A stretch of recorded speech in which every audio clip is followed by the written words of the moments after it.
Hello everyone! Good morning, good evening, good afternoon po sa inyong lahat. Saan man po kayo lupalop ng mundo naroon ngayon. At ako'y magbabahagi ngayon ng aking isang experience na isang naranasan ko na sakit. Naranasan ko ngayon. Bali ko ang natawag nilang Bell's palsy. Yung Bell's palsy daw, hindi naman to rare na sakit. Bali, may nabasa ako, napanood ako na 40,000 a year, 40,000 a year ay merong nagkakasakit ng ganito. Siguro lalo na may mga dami-daming problema, ganyan. Kasi ano daw to ng stress, causes ng stress. Viral infection din, meron ako napanood na may COVID, nagkaganito siya, nagka-Bell's palsy siya. Kapag bumababa yung immune system natin, yun, nakakaroon tayo ng karanasan ng ganito Bell's palsy. Bali, yung naranasan ko ito yung unang symptom niya noong November 22, 2025. Kasi kinagabihan noon, gabi ng 22, sumakit yung aking ulo. Kaya tinulog ko na lang. Kasi kinaumagahan, nawala yung sakit. At yun yung may napansin ako sa aking right na mata na parang nag-drop. Tapos natanong ko sa aking asawa kung may pagkakaiba ba. Sabi niya, okay naman, wala naman. Pero hindi napapansin talaga ako na nag-drop tong right na mata ko. Tapos, nung 23, parang, binaliwala ko.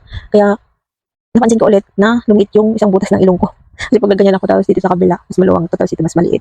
Sabi ko sa asawa ko, ala, ano nangyari? Sabi ko, siya naman, parang, paliwala din. Kasi, pag tingin niya, parang normal naman yung mukha ko. Pero, yun nga, naramdaman ko na nag-drop. Tapos, nung 24, yun hanggang dito na, napansin na nila na iba na yung aking facial. Tsaka hindi na siya sumusunod sa kilos. Kagaya nito dito sa banda dito sa left. Kaya sabi nila, magpa-check up ka na. Pero dapat pala, nung first day na may naramdaman akong gano'n, yung gaya ng pag-drop ng mata ko, magpa-check up ka na agad kasi, yun nga, buti, Bell's palsy lang yung aking, yung diagnose lang ako ng Bell's palsy. Pero pag may nararamdaman ka na gano'n, magpa-check up ka na. Pero kung wala nang budget, try mo sa, sa health center para maagapan ba. Kasi may Queen Hour daw yan eh. Pag hindi daw, Queen Hour is 24 hours lang, pagbabawi, tapos mabalik din. Yun nga, hindi lumala sa akin. Kaya yun, nagpa-check up ako. Bali before noon, mga November 21, November 20, nagpa-CBC. Kasi low blood ako, kaya nagpa-CBC ako. Kasi every year ako nagpapa-check ng aking CBC. Tapos sabi ko masakit pa yung paa ko kasi parang may mga, pag tumatayo ako, sumasakit. May mga parang ugat-ugat na sumasakit. Kaya sabi ng doktor, magpa-serum electrolyte, tsaka uric acid, creatinine, tsaka urinalysis test na lang ako para makita lahat. Tapos yun nga, ang outcome niya is, okay naman yung uric ko, creatinine, tsaka yung sa ihi. Yung sa paa ko, kulang daw ng potassium. Tapos sa CBC ko, ang normal kasi na white blood cells is 12 to 16. Ang sa akin, 11.9. Kaya medyo konting-konting ano lang. Kaya binigyan ulit ako ng vitamins. B1612, dalawang klase. Tapos nung 22, yun nga, naramdaman ako nagkagano na. Tapos nung November 25, kasi nung 24 yata walang kuryente, kaya hindi muna ako pumunta ng doktor. Namasyal pa ako. Pero nakamask ako. Iba na yung facial form. Dito talaga nag-drop na. Kaya nahirapan na akong umuya. Nahirapan na akong pag magmumumuk is gawin na ako. Dito lumalabas dito yung tubig. Kaya, ganyan. Kaya ginagano ko, pag nagmumuk ako, sinasaran ko para hindi lumabas yung tubig. Tapos yung aking mata na isa is hindi na pipikit na maayos. Ngayon, tapos pag gumanyan ako, yan, hindi sumusunod dito lang. Tapos pag ganyan, mas makunot dito. Tapos pag ganyan, mas mababa. Kasi usually, kung okay yan is magkapantay yan na ganyan. Tapos, iba yung ito lang yung sumaganyan. Tapos, mas makunot dito. Yan. So, nag-smile ako. Dun lang. Meron dito, pero mas lang dito. Hindi siya pantay.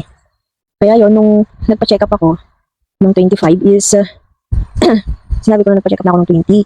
Kaya nakita nila yung mga result ng test ko noon. Okay naman ma'am, ang gawin na lang natin is CT scan para ma-check natin yung ulo mo. Kasi sabi mo nga sumakit, baka mamaya may may sign ng stroke ko. Kaya, aneurysm. Kaya yun, natakot ako. Kaya yun, pa-CT scan ako ang mahal. Pero okay lang din basta matest ako. Kaya yun, nagpa-CT scan ako doon.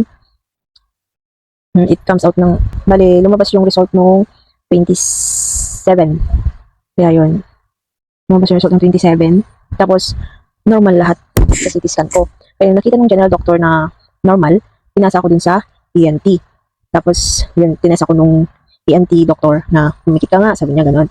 Tapos, mag-blow ka, sabi niya. Tapos, yun nga, hindi ako masyadong maka-blow doc, sabi ko. Kaya yun nga. Tapos, may nararamdaman ka ba? Ibang nararamdaman, sabi niya, namamanhid ba? Hindi naman siya namamanhid, hindi ko lang talaga magalaw. Hindi yung may nanginginig na wala akong nararamdaman gano'n, hindi ko lang talaga siya magalaw ng maayos. Tsaka yung sakit ng ulo ko, kunting-kunti lang. Yung time na yun, parang on and off. Tapos, masakit ba yung tenga mo? Sabi niya, parang may may tumutulog. Sabi niya, wala naman. Tapos, masakit ba yung right side ng katawan mo? May gagalaw mo ba na maayos? Sabi niya, opo, sabi ko. Tapos, pinahawakan niya yung kamay niya, yung dalawang kamay ko. Talagang higpitan ko daw yung hawak para ma-test niya kung gaano yung nakasiguro ng dalawa kung magkaiba or hindi. Yung parehas. Yun yung tinesa sa akin. Tapos, dami pa niyang tanong, nakalimutan ko na. Tapos, ay natin niya kung nagka-chicken pox ako noon. Kasi may nabasa ako na isa rin na cause ng, yung chicken pox. Eh, adult form daw ito ng chicken pox. Nabasa din ako ganun sa internet eh. Yung ganun. Kaya yun, ganun niya na Bell's palsy. Kaya binigyan niya ako ng, kasi viral infection din to. Kaya binigyan niya ako ng antibiotic. Tsaka isa pang gamot na hindi ko sure. Dalawang klase yung gamot na binigay sa akin. Inumin ko ng within 1 week. Yung isa yung antibiotic, tapos yung isa is 4, 7, 9 days. Kasi 3 times a day ng 4 days. Tapos 2 times a day ng 3 days. Tapos once a day ng 2 days. Kaya yun, parang 9 days. Ganun. Kaya yun. Nung sinabi ko yung kay ate, pinapicturean niya ako. Picture ka nga para maipakita ko yung sa doktor dito, sabi, dito sa Manila. Kasi nasa Ilocos ako nung nagka-Bell's ako, nasa Ilocos ako, nag-vacation kami. Kaya nung sabi ng ate ko, kasi pabalik naman na ako noon. Sana kasi nagkaroon niya ako ng ganun. Kaya nagpa-check up muna ako doon. Sabi niya, kasi may kapitbahay kami dito na inaanak niya na doktor, general doctor. Pinipicturean niya ako yung tsura ko. Tapos yun, na-alarma siya, sabi niya, dapat magpa-check up na kayo agad sa neurologist, sabi niya. Pero yung doktor na nakatingin sa akin na ENT, sabi niya, ipaparecommend niya ako i-refer niya ako sa therapist. Kasi kailangan mo kuryente ito para gumalaw ulit. Sabi ko, Dok, may trabaho ako sa Manila, kaya babalik po ako. Baka doon na lang po ako ng therapist, sabi. Sige, sabi niya. Kaya nung pinakita ng ate ko yung tsura ko nun, yung papakita ko. Yun niya, sabi niya, balik ka na para maipatingin kita sa neurologist, sabi niya. Yun, bumalik na ako, tapos yung may refer yung general doctor dito na neurologist, yung pinuntahan namin. Kaya, pumunta kami doon, tapos dami na rin pinatest sa akin. Tapos pinakita ko yung mga test ko sa probinsya. Kaya yung pinakita ko lahat. Tapos, pagkatapos noon, yung mga sinabi siya na, tapos tinest niya ako, ang dami niya tinatest sa akin, hindi kalimutan ko i-video. Pwede naman sana i-video, pero nakalimutan natin kasi ang dami yung pinano sa akin. Yung parang, tingin ka nga dito, yung mata lang titingin, sundan mo to, sabi niya, mga ganun ako.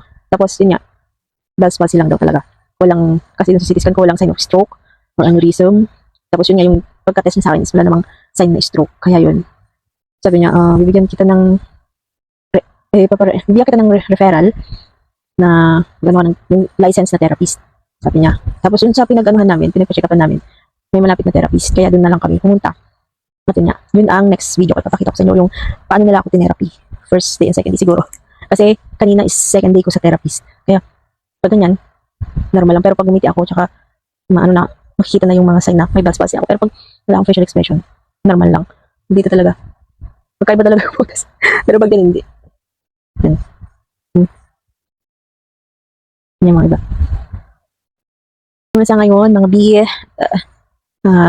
basta pag may nararamdaman kayo na kakaiba sa inyong katawan, pa-check up na kayo agad. Kasi, ang hirap yung malala, mas mahirap ng gamutin pag malala na. Pa-check up kayo sa mga center nyo, health center nyo, bigyan kayo ng mga parang paunang gamot ba, para hindi masyadong lumalaw sa kalmang. Ganun kaya ma-advisean ka nila kung anong dapat mong gawin. Kasi ang hirap yung malala na. Mahirap ng gamutin. Kaya, pag may nararamdaman na, pa-check up na agad, tsaka iwas na rin sa stress, kuyat, tsaka kumain ng masusustansyang pagkain. Yan. Yung pinaka the best talaga. Kumain ka ng masusustansyang pagkain. Lalo na yung vegetables. Kasi nga, sa amin naman kasi dito, trabaho, may taga-luto kami. Kaya hindi namin makontrol kung ano na lang control, diet na lang, yung parang konti-konti na lang para hindi. Lalo na pagkarne, matabang pag-ulam, ganun. Matabang ulam. Diet na lang, pero minsan papadami pa rin. Kaya, basta ganun. Basta, health is wealth. Health is wealth, mga bi, kaya huwag nyo kalimutan mag-pray, syempre. Kasi siya lang din yung makakatulong sa atin. Yan muna sa ngayon, mga bi. Bye!